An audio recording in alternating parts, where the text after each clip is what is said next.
Musa melihat Israel atau kita katakan tanah perjanjian atau tanah Kanaan. Baik, pertanyaan saya sekarang. Kalian semua setuju bahwa Musa terakhir berada di sini? Setelah melihat dan memandang tanah Kanaan, matilah Musa. Menurut Ulangan 34, kematian Musa di puncak gunung ini. Berarti Musa tidak dapat masuk ke tanah Kanaan. Kenapa? Pertanyaan simpel sekali. Why setelah 40 tahun kerja keras sama beberapa ratus ribu orang, akhirnya tidak dapat masuk? Pertanyaan saya jelas banget. Kenapa Tuhan tidak mengizinkan Musa masuk ke tanah Kanaan? Silakan. Kalau bisa jawab dengan benar, saya janji cincin. Kalau perempuan cincin perempuan, laki-laki cincin laki-laki. Saya mau jawaban dari kita. Mau jawaban yang benar. Jangan bilang karena Musanya paspornya udah expired atau karena tidak dapat visa. Itu udah pertanyaan jawaban yang dia bawa orang yang bangsa yang apa? tegar. Tegar itu. Keras hati. Bener bukan? Salah ya? Salah. Salah. Oke, apa?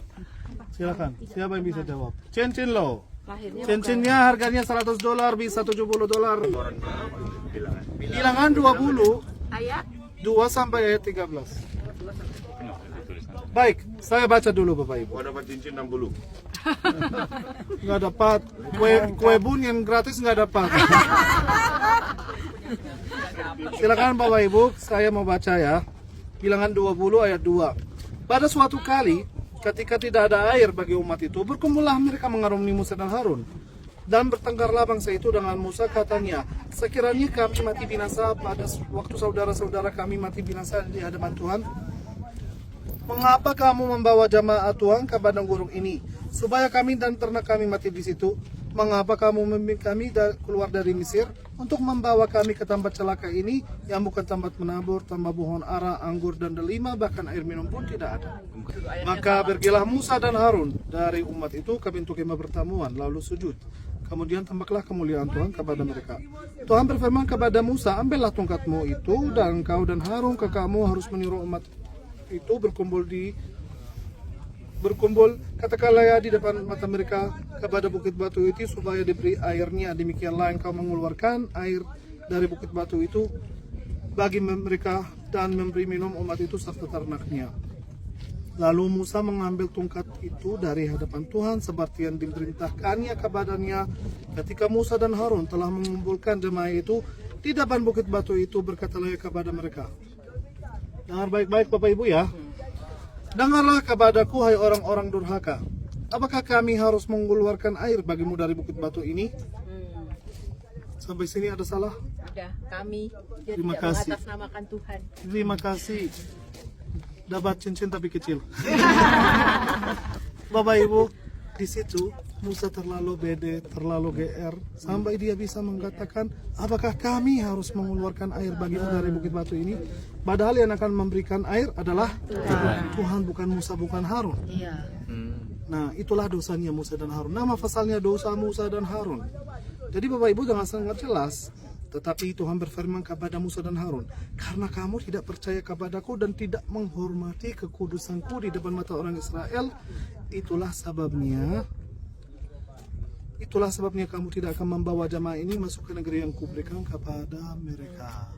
Bukan karena saya nyuruh Anda ngomong sama batu, tapi batunya kasihan dibukul. Gak ada. Adanya karena kamu tidak menghormati kekudusanku. Jadi Bapak Ibu, jangan sampai kita seperti Musa, kerja keras 40 tahun, akhirnya kita jadi sombong, terlalu percaya diri, sampai kita melakukan hal-hal yang kurang berkenan, sampai kita menghilangkan segalanya gara-gara satu kata yang keluar dari mulut, yang kita mungkin angkanya kecil, tapi di Tuhan gak ada yang namanya dosa kecil, dosa besar. Pencuri adalah pencuri. Mencuri $1 atau $1 juta, dua-duanya sama. Jadi mending kita jangan pencuri lah. Gimana grupnya, Pastor Riko? Bagus, $1 juta ya. Jadi Bapak Ibu, kejadiannya itu di salah satu atau di daerah padang pasir Kadesh yang berada di bagian selatan dari Yordania dan Israel. Di salah satu tempat itu mereka kehausan, kehabisan air. Langsung baliknya ke pemimpinnya, ke Musa. Mereka minta air dari Musa. Langsung minta bantuan Tuhan. Tuhan nyuruh Musa, ambillah tongkatmu itu dan kakakmu Harun. Bukan HP, bukan power bank yang disuruh bawa, cuman tongkatnya. Jadi Bapak Ibu, tongkatnya itu Musa memang adalah kepercayaannya. Karena tongkatnya itu dipakai berkali-kali, dan kita tahu Bapak Ibu bahwa Musa pakai tongkatnya sebelumnya di tepi Laut Merah.